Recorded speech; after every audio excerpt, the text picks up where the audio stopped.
샬롬. 창세기 묵상이 점점 재밌어지지 않으십니까? 오늘도 말씀 앞에 나아가겠습니다. 기도하고 시작할게요. 사랑하는 주님, 하나님의 말씀 앞에 나아가는 기쁨과 즐거움을 우리에게 가르치시는 주님을 찬양합니다.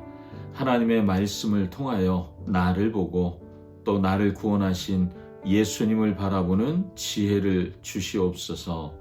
예수님의 이름으로 기도합니다. 아멘. 아멘. 오늘 말씀이 창세기 10장 말씀인데요. 마치 세계 지도를 이렇게 쫙 펼쳐놓은 것처럼 70개의 민족, 이게 그때 당시에 세계의 모든 민족이라고 생각했거든요. 그 70개의 민족이 어떻게 퍼져나갔는지 이것을 보여주는 장면이 오늘 본문이에요. 근데 이름만 계속 나열하는 게 아니라 하나님을 떠나는 그룹, 제국의 그룹이 있는가 하면 조용히 하나님의 약속을 기다리는 그룹, 이 두 가지 흐름, 두 가지 갈래의 길이 이 이야기 속에 숨겨져 있습니다. 자, 오늘 말씀을 통해 나는 어느 길에 서 있는지 이걸 봐야 되겠죠. 어떤 길이 있는지 본문을 통해 확인해 보시기 바랍니다. 말씀 듣고 올게요. 제10장. 노아의 아들 셈과 함과 야벳의 족보는 이러하니라.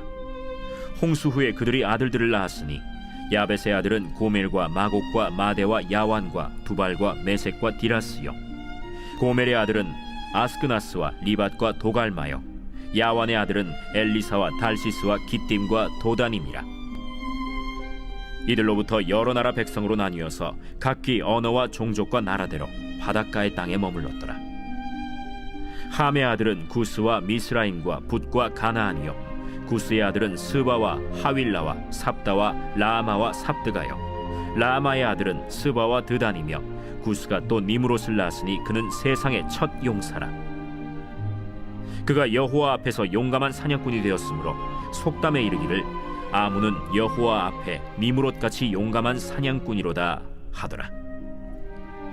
그의 나라는 시날 땅의 바벨과 에렉과 악갓과 갈레에서 시작되었으며, 그가 그 땅에서 아수르로 나아가 니느웨와 르호보딜과 갈라와 및 니느웨와 갈라 사이에 레센을 건설하였으니 이는 큰 성읍이라. 미스라임은 루딘과 아나밈과 르하빔과 납두힘과 바드루심과 가슬루힘과 갑도림을 낳았더라. 가슬루힘에게서 블레셋이 나왔더라. 가나안은 장자 시돈과 헷을 낳고 또 여부스 족속과 아모리 족속과 기르가스 족속과 히위 족속과 알가 족속과 신 족속과 아르왓 족속과 스말 족속과 하맛 족속을 낳았더니 이후로 가나안 자손의 족속이 흩어져 나아갔더라. 가나안의 경계는 시돈에서부터 그라를 지나 가사까지와 소돔과 고모라와 아드마와 스보임을 지나 라사까지였더라. 이들은 함의 자손이라 각기 족속과 언어와 지방과 나라대로였더라. 셈은 에벨 온 자손의 조상이요 야벳의 형이라. 그에게도 자녀가 출생하였으니 셈의 아들은 엘람과 아수르와 아르박삿과 룻과 아람이요, 아람의 아들은 우스와 훌과 게델과 마스며, 아르박삿은 셀라를 낳고 셀라는 에벨을 낳았으며, 에벨은 두 아들을 낳고 하나의 이름을 벨렉이라 하였으니 그때 세상이 나뉘었으며 벨렉의 아우의 이름은 욕단이며, 욕단은 알모닷과 셀렙과 하살마웻과 예라와 하도람과 우살과 디글라와 오발과 아비마엘과 스바와 오빌과 하윌라와 요밥을 낳았으니 이들은 다 욕단의 아들이며, 그들이 거주하는 곳은 메사에서부터 스발로 가는 길의 동쪽 산이었더라. 이들은 셈의 자손이니 그 족속과 언어와 지방과 나라대로였더라. 이들은 그 백성들의 족보에 따르면 노아 자손의 족속들이요, 홍수 후에 이들에게서 그 땅의 백성들이 나뉘었더라.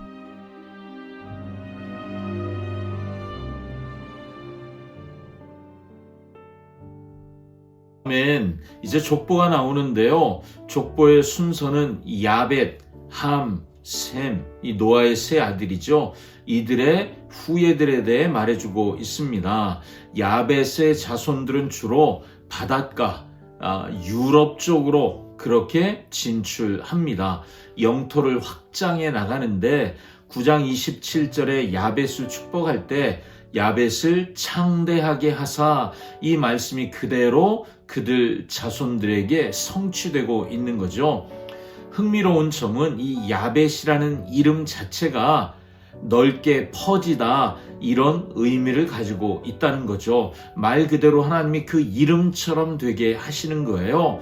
우리에게도 하나님이 이름을 주셨잖아요. 하나님은 우리 이름처럼 되게 하시는 분인 줄 믿습니다.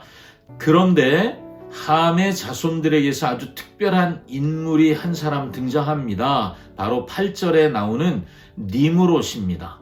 이 니므롯을 세상의 첫 용사요, 여호와 앞에서 용감한 사냥꾼, 이렇게 고백하고 있어요.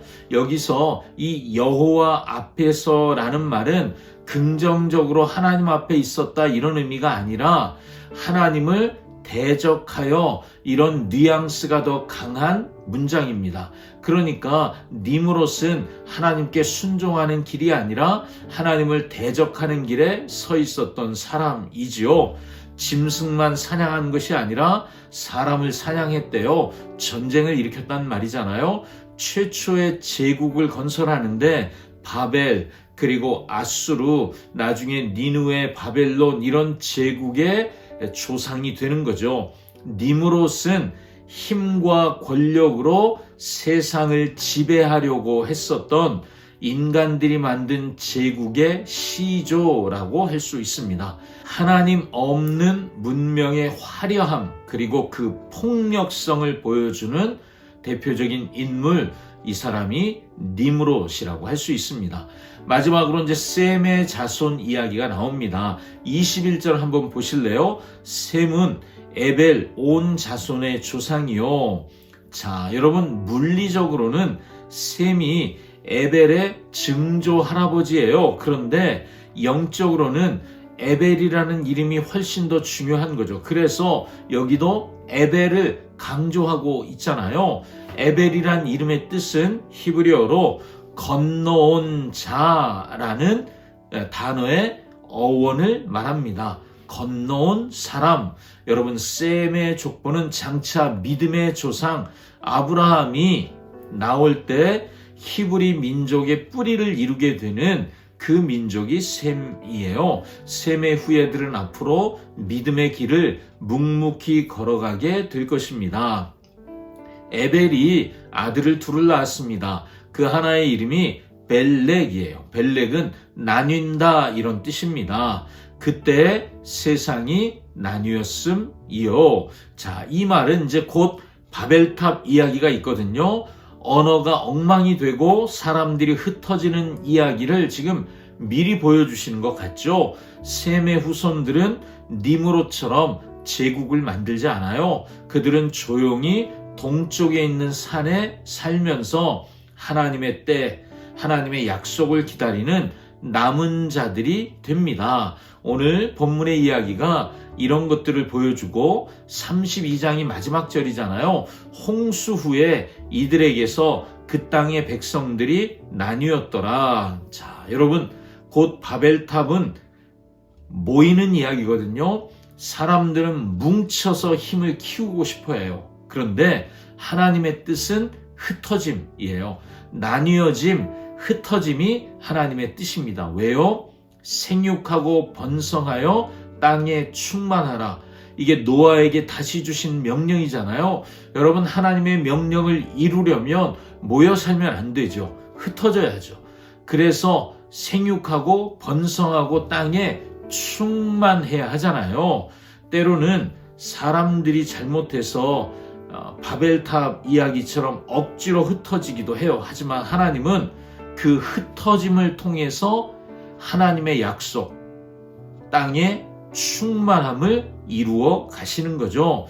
70개의 민족의 목록은 하나님이 온 세상이 흩으신 사람들의 목록이라고 할 수 있겠죠. 하나님은 쉬지 않고 일하시는 분인 줄 믿습니다.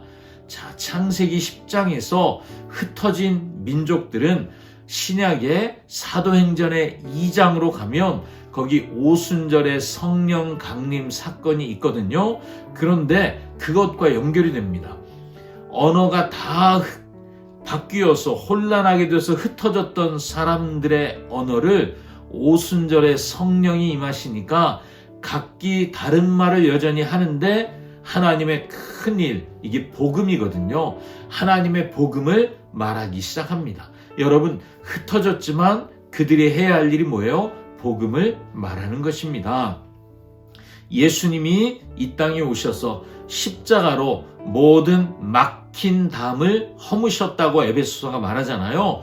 사람들이 흩어지고 언어가 흩어지고 나라가 흩어졌죠. 그런데 그것을 다시 하나로 모으시는 진정한 평화의 왕, 그분이 우리 예수님이십니다. 이제 예수님의 복음 안에서 니무롯의 후예도 셈의 후예도 차별 없이 하나님의 자녀가 되도록 하나님은 예수 그리스도를 우리에게 보내주셨습니다. 자, 마지막으로 우리 자신에게 묵상하는 우리들에게 질문을 좀 던져보죠. 우리는 어떤 삶을 추구하고 있습니까?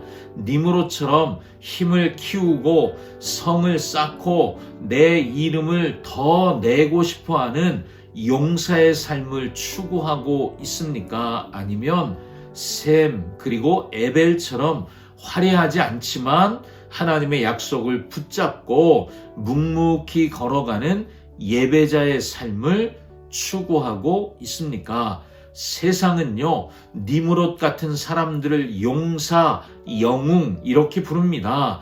하지만 하나님은 에벨의 자손, 즉 믿음의 계보, 약속을 기다리는 예배자들을 더 귀하게 여기십니다. 오늘도 하나님의 뜻을 쫓아 예배자의 삶을 사시기를 축복합니다. 기도하겠습니다. 사랑하는 주님, 니므롯처럼 힘을 과시하며 세상의 영웅이 되고 싶었고 사람들이 나를 알아주길 원했고 인기를 얻고 싶었던 야망이 있었음을 고백합니다. 주님, 세상이 알아주지 않아도 하나님의 약속을 붙잡고 묵묵히 걸어가는 에벨의 믿음을 주시옵소서.